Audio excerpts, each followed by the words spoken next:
오늘 가장 관심을 끄는 소식은 이 테슬라였습니다. 오늘 장이 전반적으로 약보합 정도, 강보합으로 가다가 약보합으로 약간 내려가는 그런 움직임이었는데 테슬라만 비교적 주가가 많이 올랐습니다. 이제는 안정적으로 400달러에 안착하려는 그런 모습도 보이고 있습니다. 굉장히 긍정적인 소식이 나왔는데요. 일단 오늘 두 건의 월가 보고서를 한번 보겠습니다. 모건 스탠리가 목표 주가를 기존 310달러에서 400달러로 올렸습니다. 사실 이 올린 400달러조차 지금 시세 대비 낮은 것이기 때문에 어떤 테슬라의 폭발적인 주가 상승을 밀어주고 있다 이렇게 보기에는 좀 무리가 있지만 결국 테슬라가 보유한 여러 가지 포트폴리오, 거기엔 자동차도 있지만 AI 데이터 센터도 있고 로봇도 있고 다방면에서 테슬라가 리더십을 발휘할 수 있다고 보고 있는데요. 또한 이 중국 수출 확대 혜택도 테슬라는 얻어낼 수 있을 것이라고 보고 있습니다. 실제로 최근 중국 언론 등에서 테슬라의 새로운 모델, 저가 모델 Q에 대한 버즈가 계속 나오고 있습니다. 보조금 적용된 가격 기준 3만 달러 이하로 가격이 책정될 것으로 유력하기 때문에 이런 식의 저가 모델로 내년 상반기 중국 시장에 출시될 것으로 보인다. 이런 전망이 나오고 있는데 이거는 좀 더 지켜봐야 될 것 같고요. 또 테슬라 관련 월가 보고서 중에 사실 테슬라에 대해서 굉장히 안 좋게 보고 있던 이 켄터 피츠제럴드 여기서 내놓은 보고서를 보면은 이 회사는 기존의 테슬라 목표 주가를 255달러로 잡아놓고 있었습니다. 굉장히 부정적으로 보고 있다고 볼 수 있겠죠. 하지만 이번에 이거를 365달러로 대폭 상향하면서 물론 이것도 지금 테슬라 주가가 400달러를 넘었기 때문에 목표 주가가 더 낮기 때문에 테슬라 강력 매수 콜 이런 건 아니지만 결국 이 회사도 인정하기로 지금 트럼프 정부가 들어서면서 자율주행차를 위한 규제가 완화될 조짐이 있기 때문에 확실히 로보택시와 자율주행에 대한 모멘텀이 있는 상황이다. 하지만 지금 밸류에서는 조금 들어가기가 좀 애매하기 때문에 관심 종목 정도로만 열어놓고 매수 찬스를 좀 기다려라 이런 식의 보고서를 내놨습니다. 여튼 지금 테슬라를 둘러싸고 월가에서 계속 목표 주가를 올리는 중이다. 그래서 일론 머스크도 좀 신이 난 것 같습니다. 지금 주가가 더 가야 된다.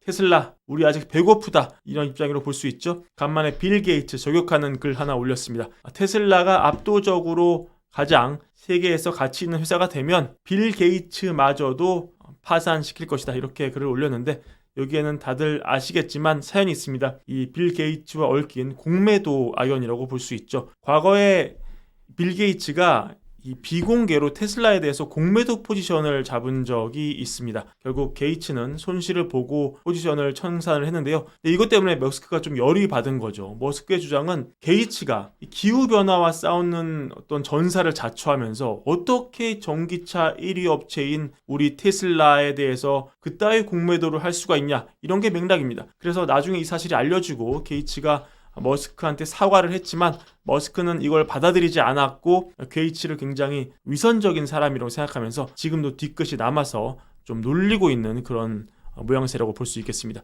반면에 게이츠는 최근 굉장히 유화적인 발언을 하고 있다고 볼 수 있는데 일론 머스크가 테슬라로 해낸 일은 정말 환상적이다 이렇게 공식적으로 칭찬하고 있지만 머스크는 아직 분이 풀리지 않은 상황입니다. 지금 테슬라가 이렇게 쓴 대로 세계에서 가장 가치 있는 회사가 되려면 지금이 결국 이 애플을 넘어야 되기 때문에 테슬라 시총이 1조 3천억 달러 정도 되고요. 애플은 거의 3조 8천억 달러 정도 되기 때문에 아직 격차가 상당하지만 머스크 생각은 뭐다? 이 시총을 다 깨부수고 내가 넘버원이 돼서 더욱더 게이츠를 놀려주겠다. 테슬라 공매도 세력의 본때를 보여주겠다.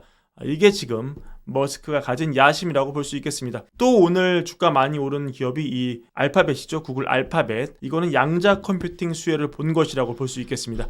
구글이 내놓은 윌로우 양자 컴퓨팅 칩이 굉장히 파워풀하다. 그래서 앞으로의 이 행보가 기대된다. 이런 전망 나오면서 알파벳 주가 5% 넘는 상승 보였습니다. 근데 또 이게 의도치 않은 사이드 이펙트를 내기도 했는데 시장 일각에서 이 양자 컴퓨팅이 너무나 파워풀해서 구글의 윌로우가 너무나 파워풀해서 이 보급이 빨라지고 이런 양자 컴퓨팅이 상용화되면 이 비트코인을 비롯한 암호화폐를 이루는 근간인 암호화 알고리즘을 위협할 수 있다. 이런 주장이 나오고 있습니다.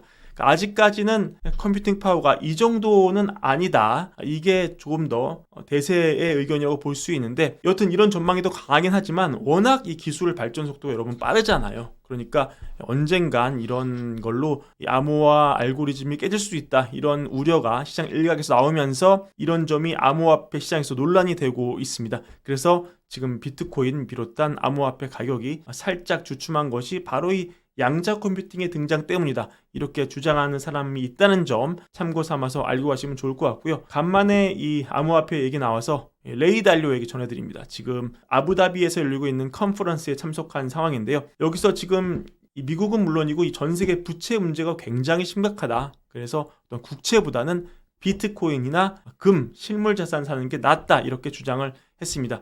결국 부채 급증, 이에 따른 화폐 가치의 하락이 우리가 직면한 상황이고, 그래서 결국 이 금이나 비트코인 사는 게 낫다는 게 그의 주장인데, 굳이 나누자면 금을 더 선호한다, 달리오는 이렇게 보고 있습니다.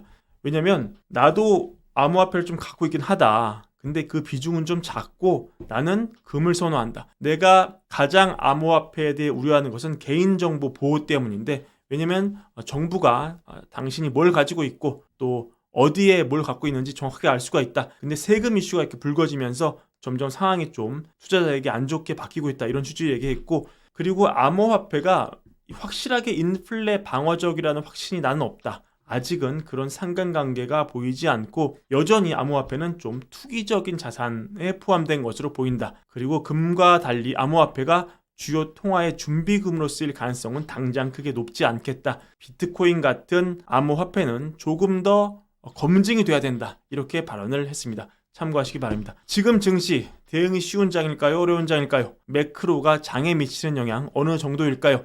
그걸 설명해주는 좋은 그래프가 있어서 가져와 봤습니다. 이거는 S&P 500의 12개월 상관관계를 보여주는 그런 그래프인데요. 이 상관관계는 개별 주식이 얼마나 같은 방향으로 움직이면서 연관된 움직임을 보여주는지를 알려줍니다. 이게 높다는 것은 전체 시장이 비교적 같은 방향으로 흘러가고 있다, 그런 뜻이고, 이게 낮으면 그 반대라는 얘기인데요. 불과 얼마 전에는 물가 상승, 노동 데이터, 이런 것들에 의해서 일방적으로 정말 끌려가는 그런 매크로 일변도의 장이었다면 지금 어떻게 됐습니까? 굉장히 낮아져서 25년 내 상관관계가 최저치다. 99년 이후 거의 최저치 부근이다. 이 얘기는 뭡니까, 여러분? 최근 들어서 매크로 영향 완벽하게 줄어들었다. 이제는 매크로가 힘을 쓰는 장세가 아니라 개별 주식을 얼마나 잘 발굴하느냐, 어떤 테마가 움직이느냐, 여기에 따라서 똑같이 증시에 돈을 태웠어도 성적표가 너무나 다를 수 있다, 그런 상황이다, 이런 걸 보여줍니다. 그 얘기는 그만큼 고려할 게 많은 장이다, 쉽지 않은 장이다, 이렇게 얘기할 수도 있을 것 같습니다. 오늘 준비한 영상 이것으로 마무리하고요. 월걸브 구독과 좋아요, 많은 사랑도 함께 부탁드립니다. 감사합니다.